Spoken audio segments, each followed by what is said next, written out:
এদেশের মানুষের জন্য আল্লাহ যিনি দীর্ঘদিন পর্যন্ত আপসীর নেতৃত্ব দিয়েছেন, আল্লাহ আমাদের দেশের প্রথম নারী প্রধানমন্ত্রী ও বিএনপির চেয়ারপারসন বেগম খালেদা জিয়াকে জান্নাতের মেহমান হিসেবে কবুল করে নিতে আল্লাহর কাছে প্রার্থনা করেছেন জামায়াত ইসলামের আমির ডক্টর শফিকুর রহমান।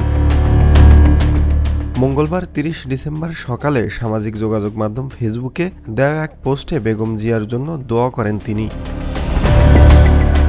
ফেসবুক পোস্টে জামায়াতের আমির লেখেন, মহান আল্লাহ রব্বুল আলামিন বাংলাদেশের সাবেক প্রধানমন্ত্রী ও বিএনপির চেয়ারপারসন বেগম খালেদা জিয়ার ওপরে রহম করুন, ক্ষমা করুন এবং তার প্রিয় জান্নাতের মেহমান হিসেবে কবুল করুন। ৮০ বছর বয়সী বেগম খালেদা জিয়া মঙ্গলবার ৩০ ডিসেম্বর বাংলাদেশ সময় ভোর ৬টার দিকে রাজধানীর এভারকেয়ার হাসপাতালে চিকিৎসাধীন অবস্থায় শেষ নিঃশ্বাস ত্যাগ করেন।